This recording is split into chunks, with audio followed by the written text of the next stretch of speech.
को शुरू करते हैं। तो रेस्पिरेटरी सिस्टम में जो बेसिकली आपकी जो चीजें हैं दैट इज द पहले तो कुछ एनाटॉमिकल पार्ट है, देन आफ्टर फिजियोलॉजिकल एस्पेक्ट। तो अगर हम रेस्पिरेटरी सिस्टम की बात करें तो इसमें सबसे इंपॉर्टेंट चीज है that is the exchange of gases. ठीक है, तो ये एक्सचेंज ऑफ गैसेस जो होती है ये दो तरीके से होती है। एक तो एक्सपिरेशन, इंस्पिरेशन। ठीक है, इंस्पिरेशन और expiration that is combinedly called as respiration. ठीक है, तो ये रेस्पिरेटरी सिस्टम का पार्ट हुआ। दूसरा, ये जो रेस्पिरेशन होती है ये भी दो तरह की होगी, एक इंटरनल होती है और एक एक्सटर्नल होती है। तो एक्सटर्नल मतलब जो एल्वियलस, मतलब ब्लड के थ्रू, जो कैपिलरी सिस्टम के थ्रू जो एनवायरनमेंट को मतलब एक्सचेंज करते हैं। ठीक है, और दूसरी इंटरनल हो गई जो ब्लड की टिश्यूज के साथ एक्सचेंज होती है गैसेस। ठीक है, तो ये बिल्कुल बेसिक्स है। तो एनाटॉमिकल एस्पेक्ट की जब बात करें तो जो रेस्पिरेटरी apparatus है that are the nostrils, nasal cavity, pharynx, larynx, trachea। ठीक है, देन bronchi, देन वो फर्दर प्राइमरी, सेकेंडरी और टर्शियरी में डिवाइड होती है, देन आफ्टर alveoli में। तो these are the very basic respiratory apparatus by which the exchange of gases takes place। अब इसमें ठीक है, बहुत ज्यादा इसको हम ये नहीं करने जा रहे हैं बिकॉज ऑलरेडी आप लोगों ने इसको कर रखा है, पढ़ रखा है। ठीक है, इसमें जो सबसे इंपॉर्टेंट चीज है that is the pharynx. Because ये फेरिंग्स जो है ये ऐसा पैसेज है जहां से, मतलब that is you can say the common passage food के लिए एज वेल एज एयर के लिए। ठीक है, और दूसरी जो है लैरिंग्स है, larynx because it is also known as voice box. मतलब ये तुम्हारा रेस्पिरेशन सिस्टम को भी कंट्रोल करता है एज वेल एज वहां से वॉइस प्रोडक्शन होती है उसको भी ये मेंटेन करता है। ठीक है, so this is a symmetric diagram of the respiratory system. Then after the lungs. Lungs की जब बात करें तो बिल्कुल ये कोन शेप्ड है ना। ये कोन शेप्ड स्ट्रक्चर है जिसमें एक बेस होती है और एक एपेक्स होती है। तो बेसिकली तीन पार्ट और चार, मतलब तीन लोब और चार लोब में ये पूरा लंग्स बटा रहता है। तो लेफ्ट वाला जो होता है that is consist of three lobes, whereas जो फोर्थ लोब होती है राइट लंग्स में। ठीक है, अलग अलग तरह के एनिमल्स की, मतलब इनवर्टिब्रेट हो गई या फिर मेरीन है। ठीक है, तो मतलब अलग अलग तरह के एनिमल्स की अलग अलग तरह से रेस्पिरेटरी सिस्टम होती है। ठीक है, that is the regulation of respiration system by different methods. कुछ गिल्स के थ्रू करते हैं, कुछ डायरेक्ट स्किन से करते हैं, और जो मोस्टली होते हैं that are the mammals you can say or birds, those are conducting their exchange of gases through the lungs। मतलब that is a complex aspect. अच्छा, ये जो तुम्हारी लंग्स है that is consist of, or you can say it is covered with the pleural cavity। ठीक है, ये जो प्ल्यूरा होती है that is a single layer होती है सीरस मेम्ब्रेन की, and it also consist of simple squamous epithelium. तो इसमें जो सबसे इंपॉर्टेंट चीज होती है, मतलब जो इसका एस्पेक्ट है वो एक तरह से कि जो थोरेसिक कैविटी में और भी कोई चीजें हैं, है ना, दूसरी कुछ ऑब्जेक्ट्स हैं, तो उनको लंग से बाइफरकेट करता है, मतलब एक स्पेसिफिक रूम देता है। ठीक है, जिसके थ्रू ये अपना काम प्रॉपर करे without any obstruction. The next thing is a mechanism of respiration. ये हमने बड़े अच्छे से क्लास लिया था और हमें लगता है कि सारे बच्चों को समझ में आ गई होंगी। फिर भी चूंकि ये एक रिव्यू है तो उसको फिर से एक बार बहुत छोटे एस्पेक्ट में इसको क्लियर करते हैं। Mechanism of respiration consist of two things. The very first thing is the inspiration and the expiration, तो दैट कंपाइल्स द रेस्पिरेशन। ठीक है, this respiration occurs in external as well as in internal respiration। ठीक, तो external respiration की जब हम बात करेंगे तो मतलब जो भी एयर आपके कैपिलरीज में है, ठीक है, and with in the touch of the alveoli, that air should be come out through the lungs, through the alveolus, and during the internal respiration, whatever the gases they are placed in the tissue level, that have to come out through the tissue and have to exchange through the blood. So basically इसमें क्या है, two types of muscles are there which are responsible for acting or regulation of this respiration. The first one is the intercostal muscle and the another one is the diaphragm. So intercostal muscles that are situated in between the ribs, or diaphragm that is a dome-shaped muscular aperture which is lying just below the lungs. ठीक है, and these diaphragm they just divide the thoracic cavity and the abdominal cavity. तो क्या होता है इसमें, बिल्कुल जो सारा का सारा इंपॉर्टेंट चीज है that is regarding the volume and the pressure. तो एक बार जैसे वॉल्यूम लंग्स का बढ़ता है तो the pressure of the air will decrease. तो इसके थ्रू क्या होता है, जब प्रेशर कम होता है हवा का, तो that means the air pressure is more in the atmosphere. तो at that time what happens, the कह सकते हो कि जो एयर की जो कैरेक्टरिस्टिक्स है that is to flow towards the lower pressure from the higher pressure. तो जो हायर प्रेशर यहाँ एयर की है वो तुम्हारे इन्वायरमेंट में है, तो that wants to move towards the lungs. ठीक है, अगर लंग्स में वॉल्यूम ज्यादा है और प्रेशर कम है हवा का, तो बाहर से हवा आएगी लंग्स में, and at the same time some exchange should be there. So whatever the gases which are lying in the lungs in low partial pressure, that have to come out through the alveolus and went to atmosphere, okay, to the surrounding. So for this, the intercostal muscle as well as the diaphragm, they simultaneously act to exchange of this gaseous thing. So this is the basic mechanism of respiration. Short में यही काफी है ना. बाकी जो inspiration और expression है वो आप समझ सकते हो इसी के थ्रू. मतलब वॉल्यूम जैसे कम होगा प्रेशर विल बी राइज. ठीक है, तो that will move towards the other side. So this was the picture of that lungs. और इसमें देख सकते हो अलग अलग सारी चीजें दे रखी है ना, एल्वेलाई कहाँ पर क्या है, कैसे कैसे क्या क्या काम करता है. ठीक है, the important thing is the intrathoracic pressure, pneumothorax, artificial respiration. These things will definitely come in your definition type question. So उसको बिल्कुल ध्यान से समझ लेना और मतलब समझ लेना और पढ़ना. तो इंट्राथोरेसिक प्रेशर की बात करें तो the pressure which acquires in the thoracic region. So this is the pressure within the chest but outside the lung. ठीक है, thoracic cavity में है लेकिन लंग से बाहर है, तो that is the normally negative. Negative कहने का सेंस है उसका लंग्स के जो एयर है उससे बहुत ज्यादा मतलब कोई रिलेशन नहीं है. बहुत थोड़ा बहुत जो प्रेशर है that is little below to atmospheric pressure. मतलब एटमॉस्फेरिक प्रेशर से थोड़ा सा कम है, लेकिन लंग्स के लंग्स से बहुत ज्यादा इसका कोई मतलब नहीं. ठीक है, अब ये क्या करता है, this atmospheric pressure is reduced whenever the large veins and arteria will generate the pressure.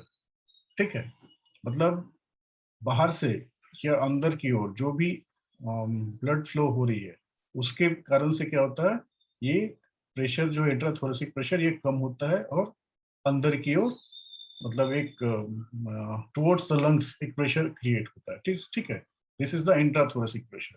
और ये इंपॉर्टेंट क्यों है, because to exchange the gases from the internal and the external aspect. Pneumothorax की बात करें तो मतलब the lungs will never completely collapse, कभी भी नहीं होता है. some of the residual volume is always there, and so that's why it will not collapse. लेकिन एक टर्म आती है न्यूमोथोरैक्स, मतलब जो इंस्पायर्ड एयर, जो अंदर की ओर, जो प्लूरल कैविटी में जो एयर है, ठीक है, उसके कारण मतलब ये जो क्या बोलो, जो लंग्स है that is managed and it will never collapse. तो अंदर लंग्स में तो हवा नहीं है वैसे, लेकिन जो बाहर मेंटेन किया हुआ है दैट इज अ न्यूमोथोरैक्स, मतलब वो हमेशा शो करेगा जैसे लाइक कि वॉल्यूम जो है लंग्स में मेंटेन रहेगा, ठीक है, लेकिन वो लंग्स के जस्ट बाहर प्लूरल स्पेस में है। The next thing is artificial respiration. तो आर्टिफिशियल रेस्पिरेशन बेसिकली हम लोग इमरजेंसीज के केस में करते हैं, मतलब जैसे कोई एनिमल अगर ड्रॉनिंग स्टेज में है या कार्डियक अरेस्ट आती है या फिर किसी तरह की इलेक्ट्रिक शॉक आती है या फिर किसी तरह की टॉक्सिन्स आते हैं, तो उस समय क्या होता है, जो तुम्हारी इंटर क्या बोलते हैं थोरेसिक मसल्स जो है, दूसरा जो डायफ्राम है, हो सकता है कि ये इस पर जो नर्व्स की इनर्वेशन है वो सही से नहीं हो पा रही है, ठीक है, मतलब जितनी वॉल्यूम और प्रेशर मेंटेन कर पाना है इनको वो शायद ना कर पा रहे हो। तो उस कारण से क्या होता है, जो लंग्स का मतलब प्रेशर क्रिएशन है वो चीजें कम हो जाती है। तो उसको हम लोग क्या करते हैं, अलग से मतलब manually we use to give some respiration, ठीक है, artificially.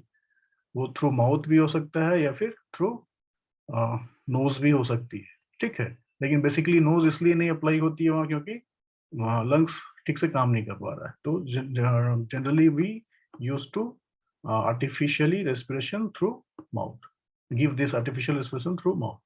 So it may be applied by alternatively compressing and releasing the thorax, ठीक है, और ये रेट इतनी होनी चाहिए जो कि नॉर्मल रेस्पिरेशन में जितनी रहती है। तो इससे क्या होगा, जो मसल्स हैं जो रेस्पॉन्सिबल है फॉर द मेंटेनिंग और regulation of respiration that will again work, ठीक है, तो ये manually we can handle it. तो ये एक चीज है। कुछ इंपॉर्टेंट टर्म्स हैं, टर्मिनोलॉजीज हैं that are regarding the breathing, that is the thoracic और costal, second one is abdominal और diaphragmatic. So thoracic means these are the breathing which requires the movement of ribs, as well as this the abdominal, the another one is the diaphragmatic that involves during normal ordinary breathing। कहने का मतलब है ribs के through आप हमेशा या कोई भी एनिमल जो है हमेशा ब्रीदिंग नहीं कर सकता है, ठीक है। इसका सबसे अच्छा एग्जांपल है when we are doing some yoga और एक्सरसाइज, ठीक है, तो जब एक्सेस मतलब क्रिएशन या फिर प्रेशर देते हैं लंग्स पे, तो that will come towards the ribs और फिर वहां के हिसाब से रेस्पिरेशन या ब्रीदिंग जो है वो होती है। लेकिन जो नॉर्मल ब्रीदिंग होती है उसमें इंटरकोस्टल मसल्स के साथ साथ एब्डोमिनल मतलब डायफ्राम की भी जरूरत पड़ती है, ठीक है, तो that comes under the normal breathing, so that will also known as diaphragmatic or abdominal breathing. Some other terminologies are eupnea, that is the normal quiet respiration; dyspnea, that is the difficult breathing; apnea is the absence of respiration; hypopnea is the increased rate and depth of breathing, मतलब mean to say increased rate as well as the increased depth of breathing; and polypnea is the rapid breathing. So there is certain difference between this hypopnea and polypnea, because polypnea is the rapid breathing, but hypopnea is rapid breathing, but as well as the rate will be increased in comparison to the polypnea. So that's why they are divided in two other terminologies. Some articular volumes and capacities are also there, which is very much necessary to understand the complete respiratory system. So to make it convenient, the very first thing is the tidal volume. So ये tidal volume जो होती है this is the volume of air, मतलब एक normal respiration में whatever the volume of air we inspired or expired, that is the tidal volume, ठीक है। The second thing is the inspiratory reserve volume, also known as IR. So whatever the amount of air that is inspired during a normal quiet inspiration, normal inspiration में जो भी air हम ले रहे हैं, that is the inspiratory reserve volume.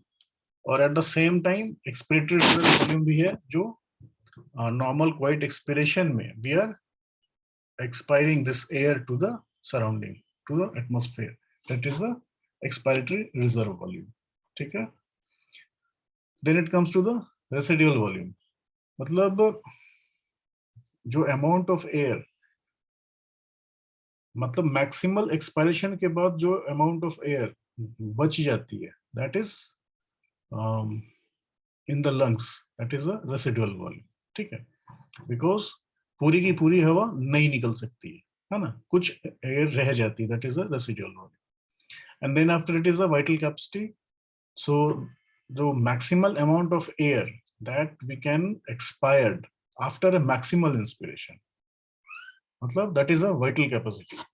मतलब lungs की capacity कितनी है ना, तो जो मैक्सिमम होगी that is a vital, maximum to maximum that is a vital capacity.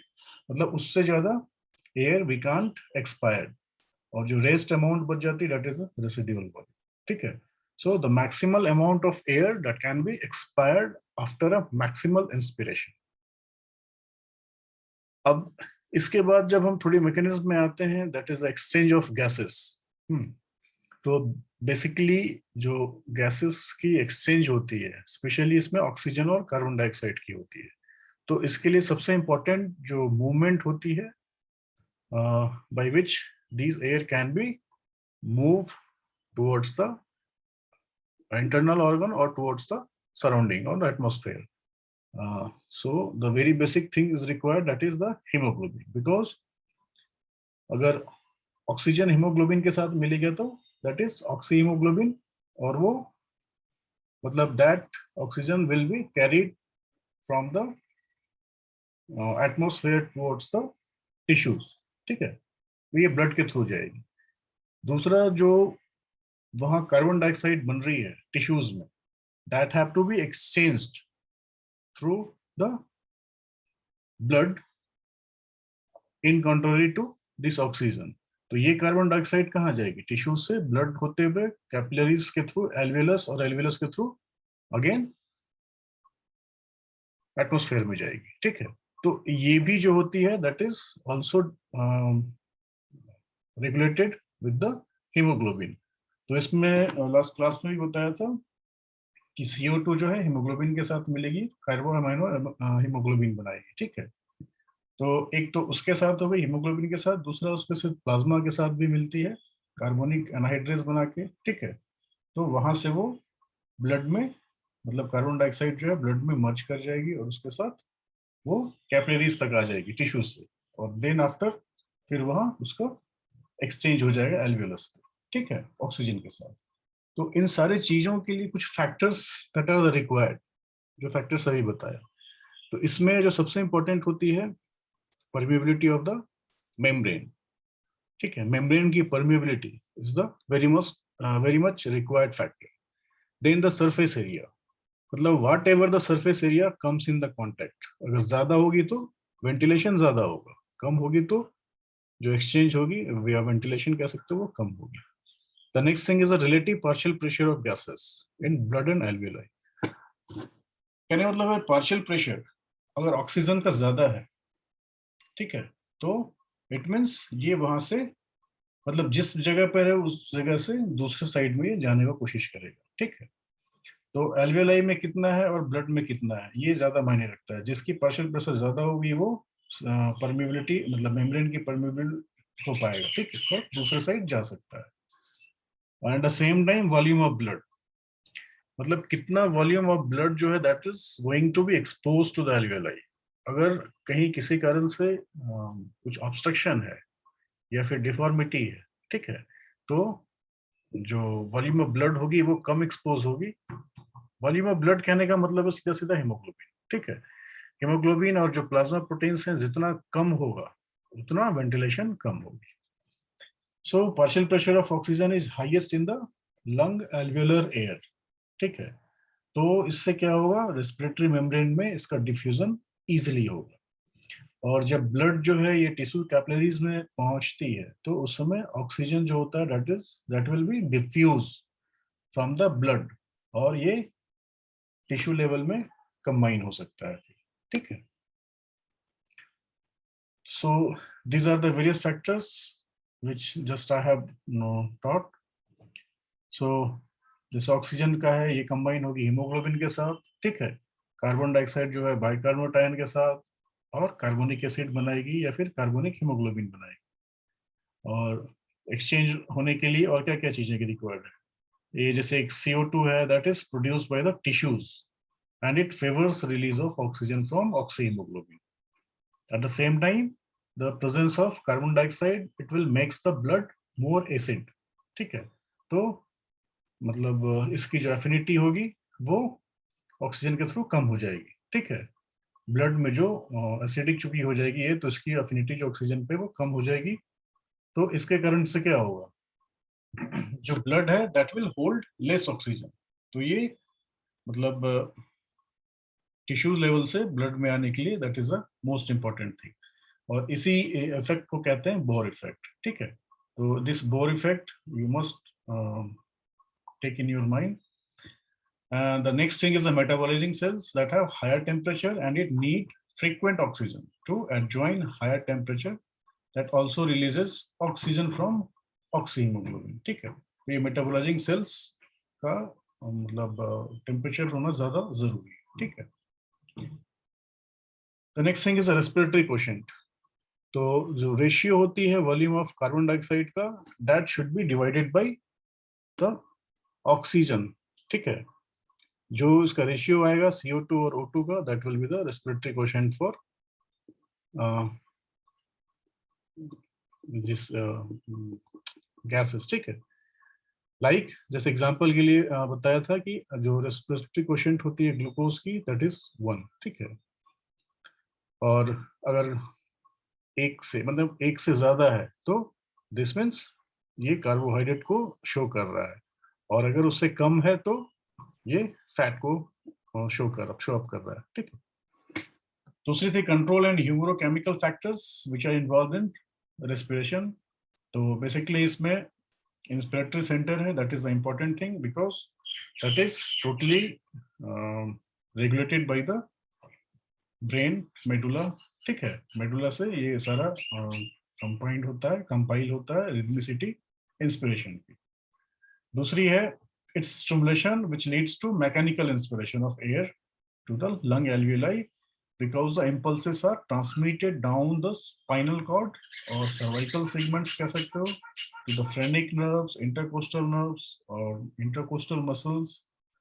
और ये सब क्या करते हैं, डायफ्रामेटिक इंस्पिरेशन को एक्टिवेट करता है, ठीक है। जिसके कारण कि मतलब रेस्पिरेशन जो है वो ब्रीदिंग में हेल्प होती है, ठीक है।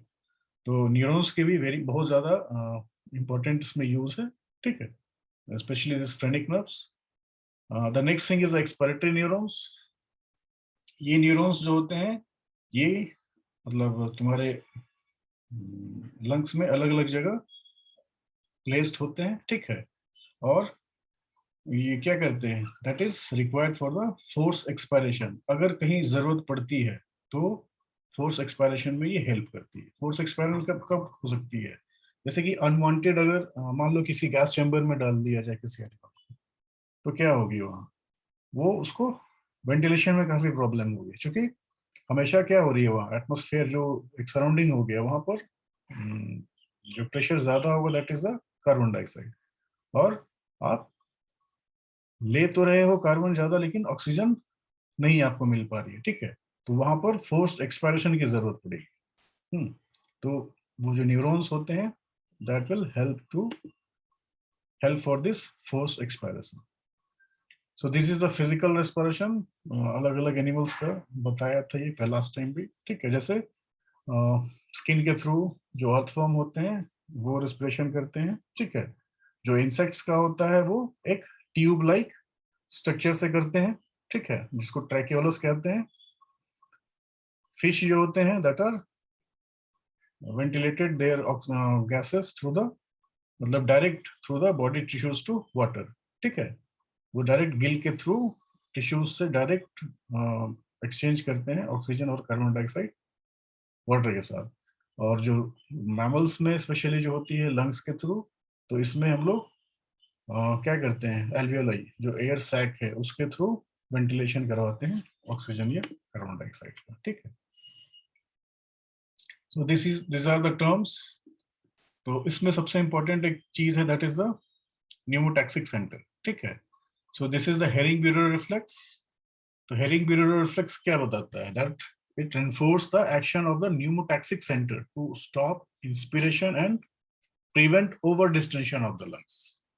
मतलब एक सर्टेन पॉइंट पर आके इंस्पिरेशन को वो चेक करता है, नहीं तो क्या होगा, अगर बहुत ज्यादा और कंटिन्यूएशन में ही चलते जाएगी तो हो सकता है कि लंग्स का ओवर डिस्टेंशन हो जाए और that can be collapsed, ठीक है।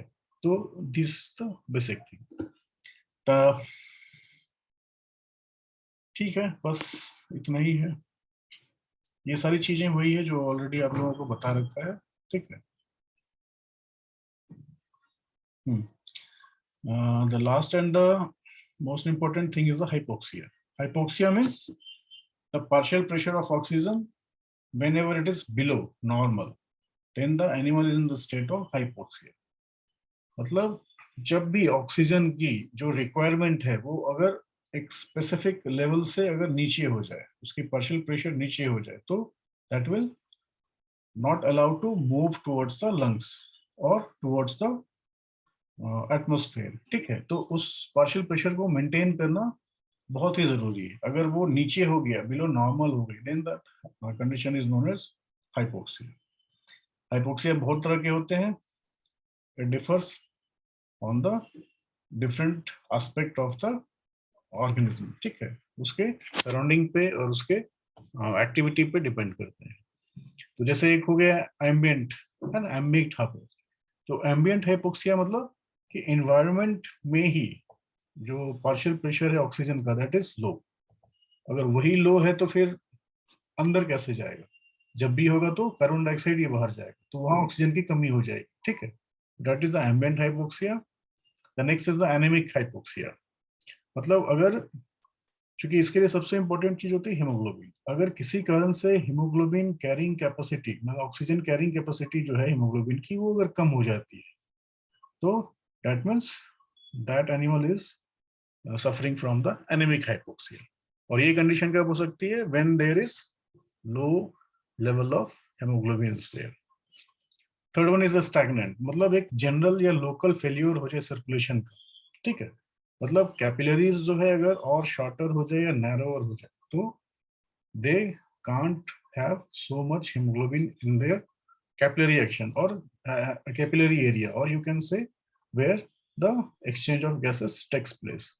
तो वहां भी ये कंडीशन कहलाएगी स्टैग्नेंट हाइपोक्सिया।